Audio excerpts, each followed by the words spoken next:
सबको जय मसीह की। मैं जसपाल एक बार फिर आप लोगों के सामने परमेश्वर का वचन लेकर उपस्थित हूँ। आज का मेरा टॉपिक है स्वर्गीय वस्तुओं की ओर देखना। मतलब ऊपरी स्वर्ग की वस्तुओं की ओर हम देख सकते हैं। आप लोग मेरे साथ निकाल सकते हो। कुलुस्सियों की किताब अध्याय 3 वचन 1 से 4 तक मैं पढ़ना चाहूँगा। लिखा है, अतः जब मसीह के साथ जिलाए गए तो स्वर्गीय वस्तुओं की खोज में रहो, जहाँ मसीह विद्यमान है, विराजमान है और परमेश्वर के दाहिने ओर बैठा है। पृथ्वी की नहीं परंतु स्वर्गीय वस्तुओं पर ध्यान लगाओ, क्योंकि तुम तो मर गए और तुम्हारा जीवन मसीह के साथ परमेश्वर में छिपा हुआ है। जब मसीह जो हमारा जीवन है प्रकट होगा, तब तुम भी उसके साथ महिमा सहित प्रकट किए जाओगे। तो मैं बताना चाहता हूँ कि हम ना इतना ऊंचे देखते हैं, पर हमें इतना ऊंचा देखना है। क्यों? क्योंकि हमारा यीशु मसीह कहाँ से आया? वो स्वर्ग से आया, लहू बहाया हमारे पापों के लिए और वापस स्वर्ग में वो चला गया है। तो एक विश्वासी को अभी नीचे देखने की जरूरत नहीं है, क्योंकि ऊपर से आया, ऊपर से ही हमारा परमेश्वर चला गया है। तो हमारा जीवन, जैसे लिखा है कि हमारा जीवन अब धरती का नहीं है।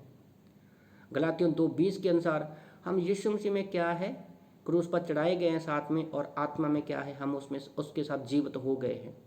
तो जब हमारा जीवन धरती का है नहीं, तो क्यों हम धरती पर देखें? और यीशु मसीह जब प्रकट होगा तो हमें भी महिमा के साथ क्या है, वो जगाएगा। वचन 4 में अगर हम लोग देखते हैं तो यहाँ पर इन 4 वचनों में 2 बार लिखा है कि स्वर्गीय वस्तुओं पर ध्यान लगाओ।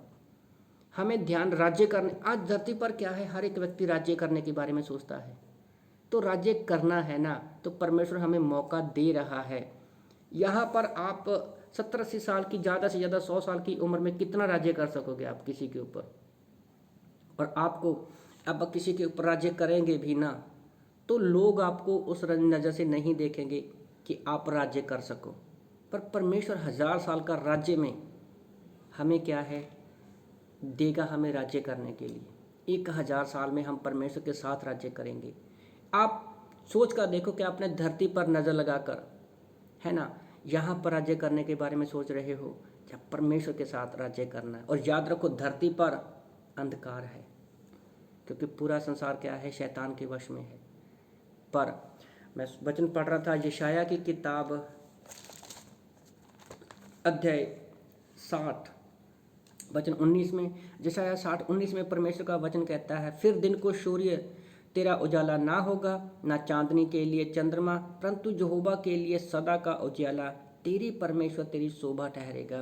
तो याद रखो, यहाँ पर यशायाह नबी जो है यरूशलेम को बोल रहा है कि आज तुम्हें लगता है कि तुम अंधकार में हो, पर एक दिन ऐसा आएगा कि आप हमेशा के लिए परमेश्वर के साथ राज्य करोगे। धरती पर सूरज क्या है, थोड़े समय के लिए चमकता है।